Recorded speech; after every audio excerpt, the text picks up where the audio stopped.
মা, আসছি। হ্যাঁ রে মনা, সাবধানে যাস। এই দাঁড়া দাঁড়া দাঁড়া দাঁড়া, তোকে একটু ভালো করে দেখে নি। কি পরেছিস? Jeans top পরলি?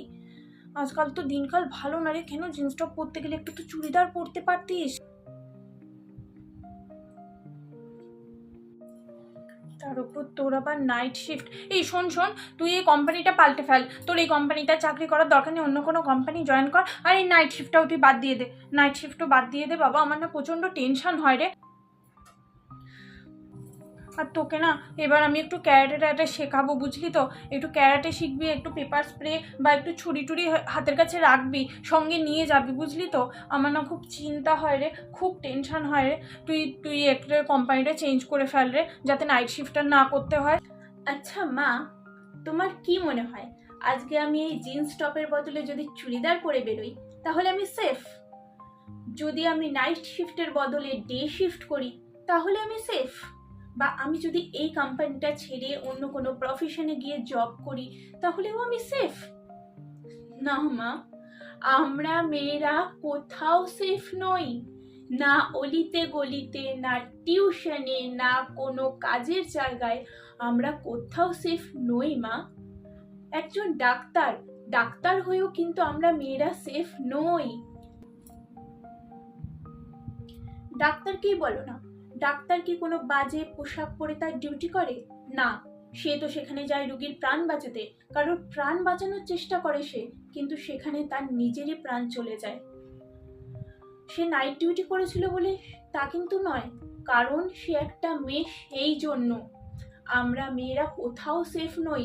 আমাদের পোশাক পরিচ্ছদের উপর সবকিছু কিন্তু নির্ভর করে না মা। আচ্ছা মা, আমাদের মেয়েদেরকে সবসময় এসব না শিখিয়ে, না বলে ছেলেদেরকে কেন এগুলো শেখানো হয় না যে বাবা, বাড়িতে যখন আছো তখন মানুষের রূপে আছো, রাস্তায় বেরিয়ে কোনো জন্তু জানোয়ারের মতো নিজের আচরণটা করো না? সেটা তো কখনো বলা হয় না। আমাদের মেয়েদেরকে সবসময় সেলফ ডিফেন্সের কথা শেখানো হচ্ছে। হ্যাঁ মানছি, সেলফ ডিফেন্স এখন খুব দরকার, সবার ক্ষেত্রে দরকার, কিন্তু এটা কেন বলা হয় না যে না, তোমরা মেয়েরা রাস্তায় বেরোলে তোমরাও সেফ? কখনো এটা কেন বলা হয় না? কোনো ছেলেকে কেন এটা শেখানো হয় না যে বাবা, রাস্তায় যখন কোনো মেয়ে বিপদে পড়বে সেই মেয়েটার পাশে গিয়ে দাঁড়িয়েও বিপদের সময় তার সেই বিপদে তার অসহায়তার সুযোগ নিও না? এই জিনিসটা তো কখনো শেখানো হয় না।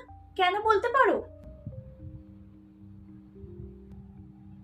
না মা, এভাবে আমরা পাল্টালেও সমাজ কিন্তু পাল্টাবে না।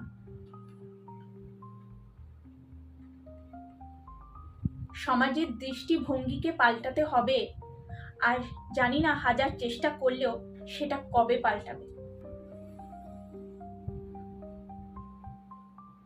যাই হোক মা, অনেক দেরি হয়ে যাচ্ছে, আমি আসি।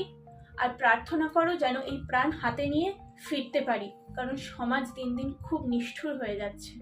আসছি মা, চিন্তা করো না। যা মা, সাবধানে যা। দুর্গা দুর্গা। ভগবান, তুমি আমার মেয়েকে মা লক্ষ্মী নয়, মা দুর্গার মতো শক্তি দাও। ও যেন নিজেকে নিজেই সমস্ত বিপদ থেকে রক্ষা করতে পারে। ওকে তুমি মা দুর্গা বানাও ভগবান, মা দুর্গা। तुमको ना छूने दूंगी, जान को चाहे छलनी कर दो, मान को ना छूने दूंगी।